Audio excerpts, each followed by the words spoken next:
¿Ahí sí? Sí. Sí.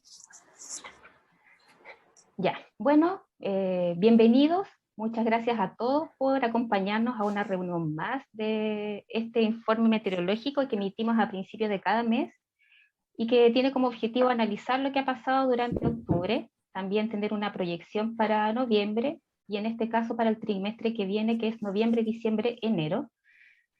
Bueno, y en esta ocasión la reunión será guiada por Catalina Cortés y Diego Campos, ambos meteorólogos de la Oficina de Servicios Climáticos de la Dirección Meteorológica de Chile. Cualquier pregunta, como siempre, la pueden ir dejando en el chat y al final de la reunión le daremos respuestas y por favor les solicitamos tener las cámaras y los micrófonos apagados, ¿sí? Muchas gracias. Super. Gracias, Alicia. Yo nomás. Ya. Hola a todos, bienvenidos. Gracias igual por asistir a nuestra reunión. Sabemos igual que darse el tiempito dentro de todo esto es un poco difícil, pero muchas gracias. Vamos a partir como siempre con el análisis climático de lo que ocurrió en el mes pasado, en octubre especialmente en esta ocasión. Y vemos que las temperaturas, el análisis muestra que las máximas estuvieron sobre lo normal en general en gran parte del país, más o menos desde la región de Valparaíso hasta la región de Magallanes. Las anomalías más altas se concentraron en la zona centro del país, donde en Santiago, por ejemplo, la temperatura de octubre tuvo una anomalía de 2,5 grados sobre lo normal. Ahora, si revisamos el comportamiento de las mínimas durante este mismo mes, vemos que en general estuvieron dominando anomalías más frías de lo normal en gran parte del país, y salvo algunas excepciones, las anomalías entonces fueron negativas. Destaca acá la ciudad de Valdivia, que tuvo una anomalía más o menos de 2 grados bajo lo normal, al igual que Arica. Y esto más o menos se condice con lo que hemos estado pronosticando y que ustedes han visto en las reuniones anteriores, de tener esta tendencia a tener trimestres con máximas sobre lo normal y también mínimas bajo lo normal para este tramo del país específicamente. Dentro del mes de octubre y también asociado a estas máximas sobre lo normal, tuvimos el registro de olas de calor. Y acá vemos en algunas ciudades también del extremo sur, como Futaleufú, Alto Palena, Chile Chico y Cochrane, el registro de estas olas de calor durante el mes de octubre específicamente. Por ejemplo, en Futaleufú y Alto Palena hubo una ola de calor a principios del mes de octubre que duró 3 días, y más o menos un poquito más tarde se registró en Cochrane. Y destacamos también que en Chile Chico, por ejemplo, durante este mes se registraron 2 eventos de olas de calor que sumado dan 6 días también de eventos con estas temperaturas por sobre los umbrales diarios para cada ciudad. Ahora, si revisamos el comportamiento de las mínimas y específicamente el registro de olas de frío, tenemos que en Arica, por ejemplo, se registró una ola de frío durante los fines del mes de octubre, donde la temperatura mínima estuvo por debajo de lo normal o del umbral específico durante 5 días consecutivos. Esa fue la ola de frío durante el mes en la ciudad de Arica. Y ya cambiándonos ahora al sur del país, tenemos el registro de una ola de frío a principios de octubre en la Araucanía, específicamente el aeródromo, y luego en la ciudad de Valdivia también, donde a principios de mes esta ola de frío duró 6 días aproximados, con temperaturas mínimas bajo los umbrales también respectivos. Ahora, si revisamos las precipitaciones, tenemos que en general el comportamiento nuevamente es el mismo que hemos visto durante los meses anteriores. Las lluvias han estado bajo lo normal durante el mes, desde la ciudad de La Serena o en la región de Coquimbo hasta Magallanes. excepto, claro, en la ciudad de Coyhaique o en la región de Aysén más o menos, donde se registró el único y ligero superávit también. El resto de las ciudades mostrando nuevamente un déficit que en la mayoría están por sobre el 50%. De ahí en el mapa podemos ver la precipitación acumulada durante el mes en distintas ciudades del país. Por ejemplo, en Coyhaique vemos que este ligero superávit está relacionado obviamente con los casi 90 milímetros que se registraron durante el mes en esta misma estación. Y claro, también asociado a este mismo comportamiento de superávit de precipitaciones tenemos este evento que se registró en la región de Aysén, donde un sistema frontal acompañado de un ruido atmosférico provocó entonces este derrumbe de tierra más o menos en la carretera austral, que estuvo afectando y está súper relacionado también con este incremento de la precipitación en la región. Ahora tenemos acá un diagrama o un mapa donde podemos ver los eventos de precipitación que se han registrado desde el 1 de enero hasta el 30 de octubre. Y tenemos la ubicación de las ciudades acá de norte a sur. En general, durante todos los meses de invierno vemos que los mayores eventos se registraron obviamente en el sur del país y bueno, con mayor intensidad también en la región de los lagos. Ahora, si nos centramos en el último evento de octubre, vemos que las mayores lluvias que se pueden observar están tal como se ve concentrados en la región de Aysén, donde los montos aproximados alcanzaron a los 35 y un poco más, 40 milímetros por día en esta región. Ahora, si nos vamos a la revisión ya más detallada de las lluvias acumuladas durante este año, seguimos con nuestro análisis con la estación de Quinta Normal, donde, para los que no han visto esta gráfica, se muestra la precipitación acumulada por año. Cada línea representa la precipitación acumulada en distintos años. La línea de color rojo o rosado, en este caso, muestra la precipitación acumulada durante el año actual, el 2021. La línea de color naranjo muestra los años de la mega sequía. En color café se observa el año más seco que se ha registrado en la estación. Y ya en las líneas negras segmentadas muestran el rango normal de precipitación. Tal como podemos observar, este año se posiciona o hasta la fecha va como uno de los años más secos. Tenemos acá que ocupa el tercer lugar con los 66% de déficit actual.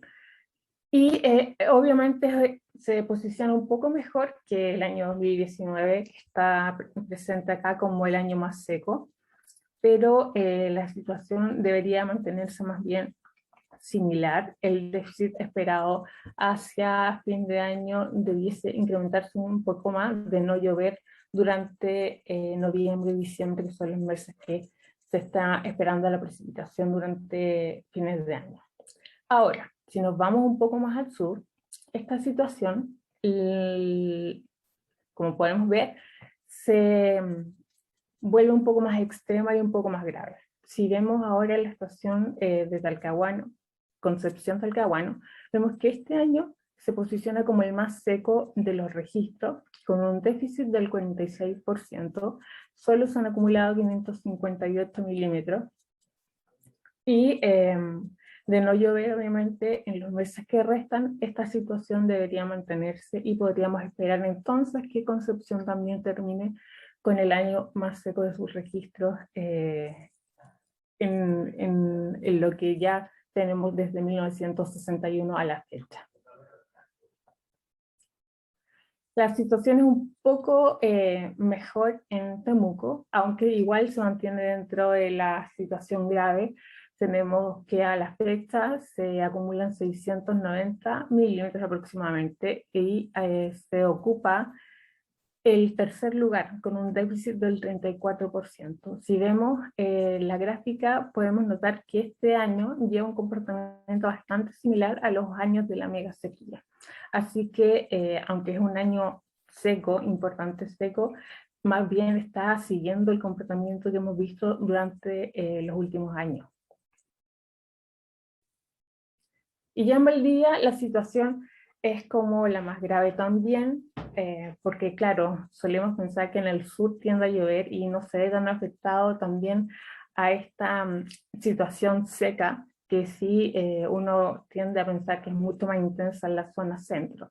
Pero tal como lo vemos, los datos muestran que también la sequía y los déficits de precipitación están afectando a la zona sur, y en este caso Valdivia especialmente tiene un comportamiento extremadamente seco, tiene un 45% de déficit, y a la fecha entonces este 2021 va como el año más seco de los registros, también desde 1961, y vemos que escapa obviamente a todos los comportamientos de la mega sequía, de los años de la mega sequía, incluso del año más seco que se tiene registro y que corresponde al año 98. Así que la situación en el sur no deja de ser preocupante. Obviamente ya nos quedan 2 meses más o menos para terminar el año, y es bastante probable que esta situación podría mantenerse hacia fines de año, lo que sería también un escenario preocupante para la disponibilidad hídrica también, para el recurso también hídrico.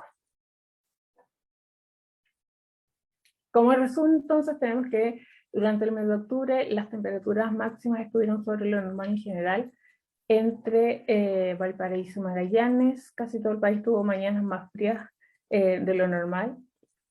Y en cuanto a las precipitaciones, octubre también fue un nuevo mes seco, aunque con una tendencia un poco más lluviosa, especialmente en la región de Aysén.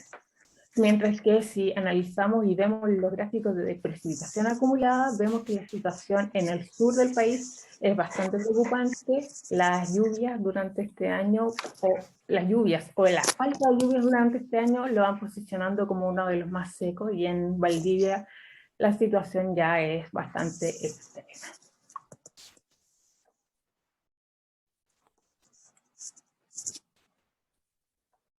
Gracias, Cata. Dale nomás. ¿Me escucho? Sí. Sí, súper.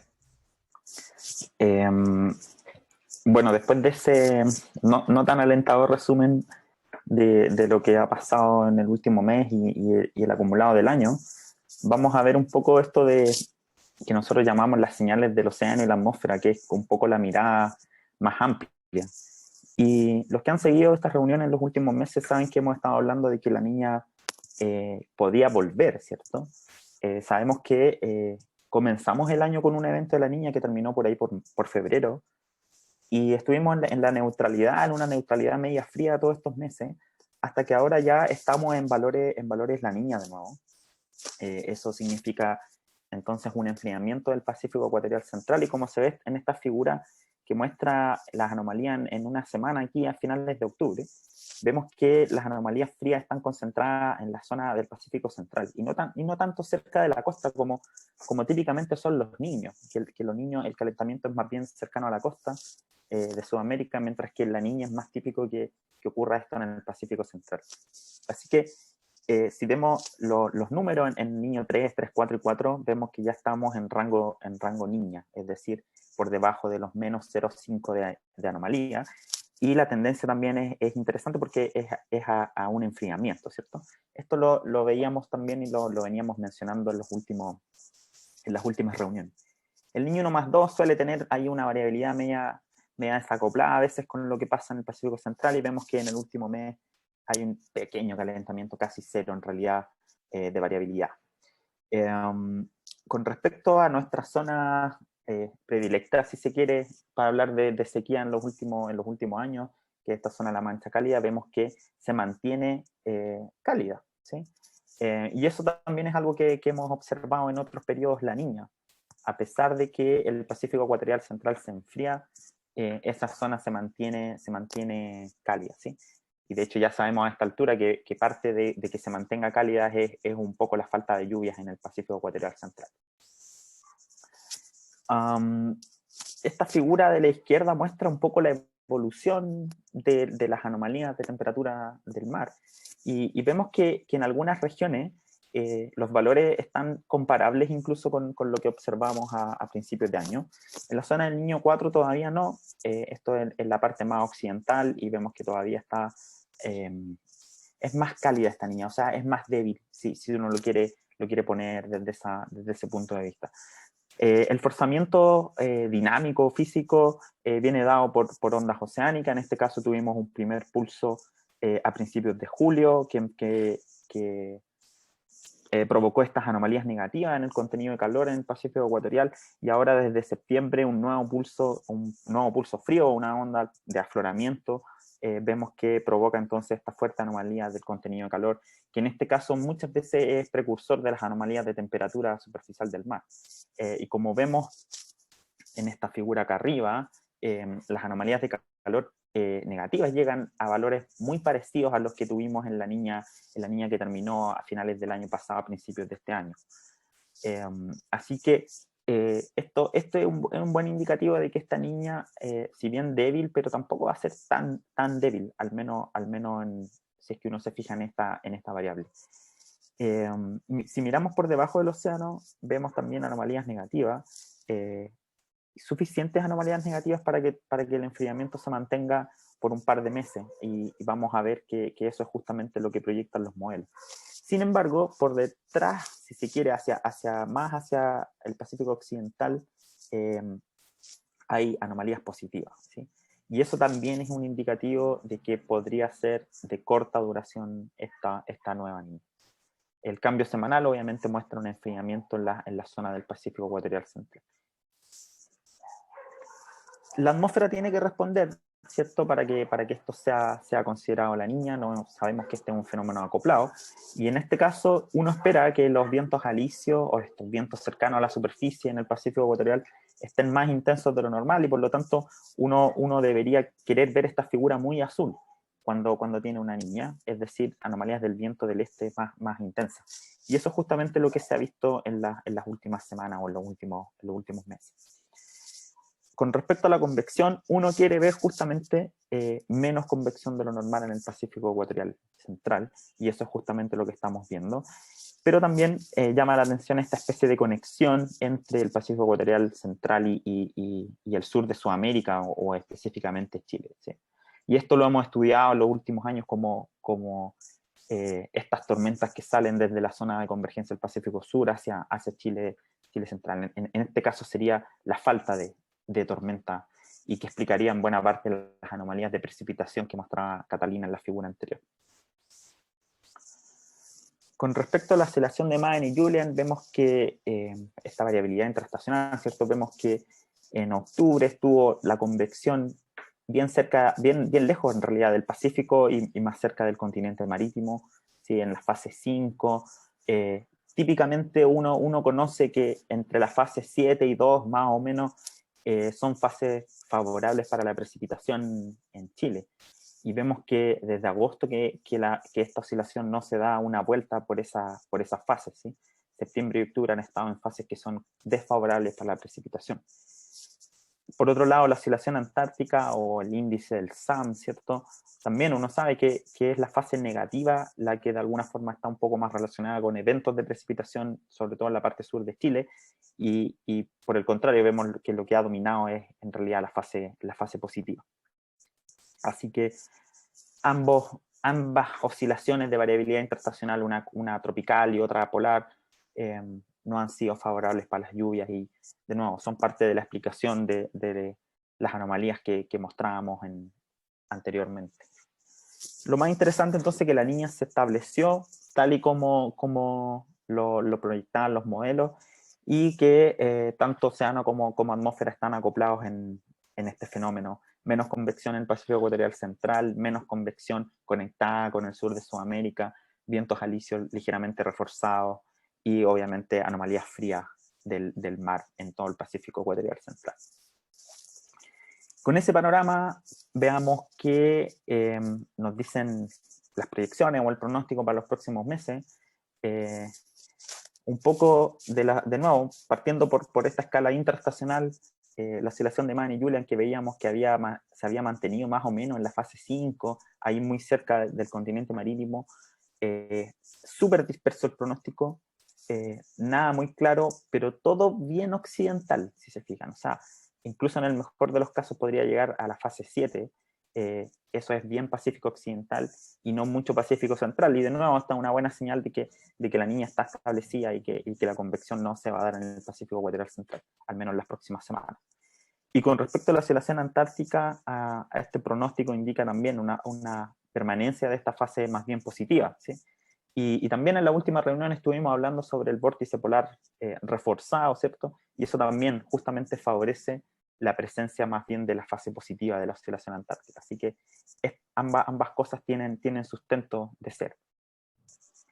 Con respecto ya al pronóstico de precipitaciones para el mes de noviembre, estos son dos salidas de multimodelos ambas, pero con distintas metodologías, distintos centros internacionales, APEC, los coreanos y la gente del CIFEN acá en Sudamérica. Vemos que el resultado es prácticamente igual, menos precipitaciones de lo normal en buena parte del sur de Chile, y quizás un poco de anomalías positivas de precipitación en la zona más bien del extremo sur.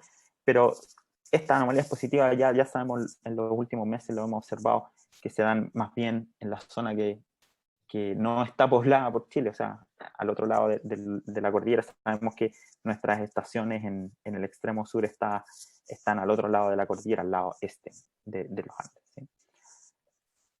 Con eso en mente, este es nuestro pronóstico, y nada alentador, pero sí consistente con lo que hemos observado en los últimos meses, una fuerte tendencia a una condición por debajo de lo normal en buena parte de Chile.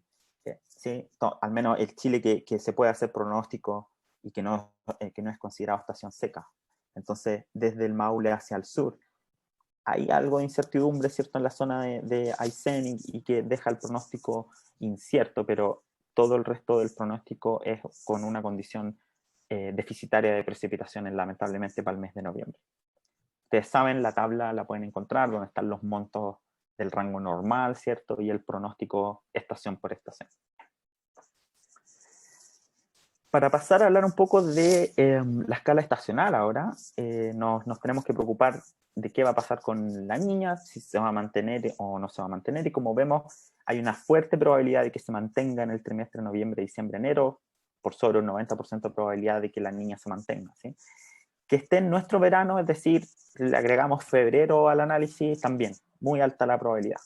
Ya hacia marzo, abril y mayo, la probabilidad de la neutralidad es superior a la probabilidad de la niña. Y esto, tratando de mirar el vaso medio lleno, son buenas noticias, porque es el comienzo de nuestra temporada lluviosa, y uno quiere comenzar la temporada lluviosa, ojalá sin la niña, para no tener otra forzante más hacia la sequía, ¿cierto? Entonces, esto no serían tan malas noticias para el comienzo del próximo año, pero toda nuestra temporada cálida, todo nuestro verano, estaría con presencia de la niña, según las proyecciones. Con respecto al patrón de anomalías de temperatura superficial del mar, de nuevo, muy Pacífico Ecuatorial Central, ¿sí? Se fijan que solo parte de la costa de Sudamérica se enfría, pero el fuerte enfriamiento estaría en el Pacífico Ecuatorial Central. La zona de la mancha cálida se mantiene en esa condición, esa cálida. Con esta información, de nuevo, con lo que indican muchos modelos sobre la intensidad y la duración, ya hablamos un poco sobre la duración, pero sobre la intensidad debiese mantenerse en el rango de débil, ¿sí? O sea, vamos a estar aquí entre los menos 0,5 y los menos 1, ¿sí? No debería ser más intensa que eso. Ahora, esto nos pareció interesante demostrar. Estas son tendencias de largo plazo de la precipitación en distintas épocas del año. Disculpen la resolución de la figura, pero creo que igual se alcanza a notar el punto. La figura de la izquierda es la tendencia de la precipitación en todo el año, la escala anual. Y se fijan, este patrón se repite prácticamente en todos los trimestres, o sea, en otoño, invierno y primavera. pero en verano hay una tendencia positiva de la precipitación en la zona centro del país, y también en la zona del altiplano, que sabemos que esta es la temporada lluviosa, el comienzo al menos de la temporada lluviosa en el altiplano. Así que esto es interesante de tener en cuenta porque por alguna razón, y le hemos estado siguiendo la pista a lo que hacen las bajas segregadas, ¿cierto? En la época estival, la zona centro tiene una tendencia positiva a las lluvias. Por otro lado, de nuevo, sabemos que el altiplano tiene fuertes precipitaciones en la época estival, así que miramos veranos relativamente similares a este y vimos qué tan frecuente es que se dé las precipitaciones por sobre lo normal. Entonces estas figuras son de frecuencia, mientras más rojo es más frecuente, mientras más azul es menos frecuente. Entonces fíjense que con la Niña es muy frecuente que los veranos sean lluviosos en la zona alta del altiplano. Miramos estos años que tienen un vórtice polar reforzado, parecido a lo que esperamos ahora, a lo que está pasando ahora en realidad, y vemos que ahí las probabilidades son entre amarillo y verde, y eso es en torno a un 50 o un 30%, o sea, es menos frecuente que sea lluvioso el altiplano cuando son estos años. Y durante la mega sequía no es tan infrecuente que el altiplano dé lluvioso o se mantenga lluvioso. ¿Sí? Con eso en mente y estos pronósticos, entonces, fíjense cómo el patrón, al menos para el centro de APEC, es muy parecido a lo que veíamos para el pronóstico de noviembre. Menos precipitación de lo normal en la zona centro-sur, más precipitación en esta parte de Magallanes.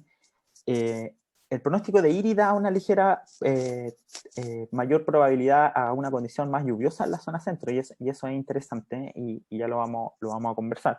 Pero la zona sur, de nuevo, mantiene esta condición de bajo lo normal. El ensamblado de la Organización Meteorológica Mundial es muy parecido, menos precipitaciones de lo normal en gran parte del sur, un poquito más en Magallanes. Copernicus o el ensamblado que hace el Centro Europeo es el primer modelo que muestra una ligera tendencia sobre lo normal en la zona alta del norte, o sea, la zona altiplánica.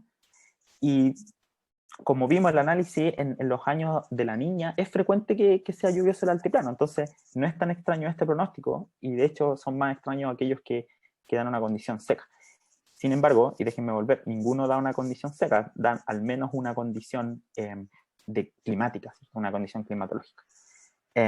Copérnicus también entrega una condición más lluviosa en la zona sur de Chile.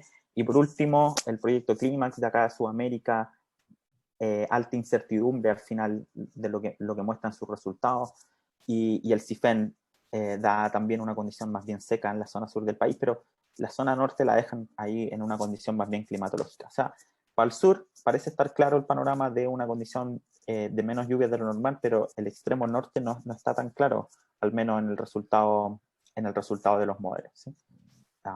Este es el CPC de la NOAA. Todos estos son resultados de multimodelos, así que hay muchos modelos involucrados en este análisis. Todo eso solo para compararlo con lo que nos da a nosotros nuestro pronóstico.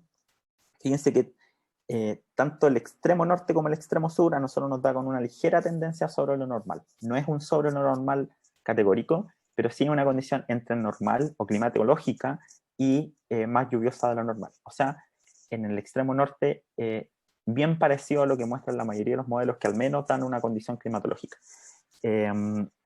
Algunos modelos, ¿se acuerdan? También dan una condición ligeramente lluviosa en el extremo sur. Eso también nos da a nosotros. Y a nosotros también nos da aquí, más o menos en la región de O'Higgins, muchas estaciones con una mayor probabilidad de una condición lluviosa. Si bien hay harta dispersión, y por eso el pronóstico queda entre normal a sobre normal en la zona centro. Por eso también mostrábamos esto de las tendencias de largo plazo en el verano, porque todo ayuda un poco a justificar si este pronóstico tiene algún sustento o no. Entre Maule y Aysén está más clara una condición por debajo de lo normal, y de hecho el pronóstico nos da sin mayor incertidumbre. Acá está el resultado de muchas estaciones. Ustedes pueden revisar aquí una por una la estación que más necesitan mirar, ¿cierto? Con respecto al pronóstico de temperatura mínima, la condición general es a estar por debajo de lo normal, ¿sí? En buena parte de Chile, salvo una parte acá del de la región de Coquimbo y la zona alta de la región de Valparaíso y la metropolitana, el extremo norte, ¿no? la parte del altiplano, y el extremo sur. Nos dan con una condición más bien cálida, pero buena parte de Chile nos da con una condición fría para la temperatura mínima. Acá pueden revisar el pronóstico. Si se fijan, hay mucha más variabilidad en el pronóstico que con respecto a la precipitación. Y con respecto a la máxima, de nuevo muy parecido a lo que se ha observado, es decir, máximas por sobre lo normal, con excepción de la costa del norte, que también eso lo mostró Catalina, como la costa del norte estaba con anomalías más bien negativas de temperaturas máximas. Eso de nuevo nos da a nosotros como pronóstico para noviembre, diciembre y enero, y también nos da una condición por debajo de lo normal en Magallanes, muy de la mano con el pronóstico de precipitación y de temperaturas mínimas. Pero el resto del país, con una condición más cálida de lo normal, eso incluye la zona central, lamentablemente. La tabla de pronóstico, de nuevo, donde pueden revisar las estaciones. Y eso era lo que teníamos. No sé si estas son buenas o malas noticias, pero es lo que nos da el monitoreo y pronóstico para estos meses. Gracias. Malas noticias, pues Diego, malas. No lluvia en Chiloé y temperaturas altas me parecen del terror. Gracias, no podré dormir por su culpa. Una pena, Andrea, pero no podemos mentir, es lamentable, pero es lo que estamos observando y es el pronóstico más certero que podemos dar. Como mencionabas tú, la situación que estamos viendo ahora en el sur respecto al déficit de precipitaciones tampoco se vería de alguna forma revertida o minimizada con el pronóstico que estamos emitiendo, ya que obviamente para la zona se esperaría entonces esta condición de lluvias bajo lo normal. Por lo tanto, es bastante probable que terminemos con déficits importantes de precipitación entre más o menos la Araucanía y Puerto Montt, más o menos.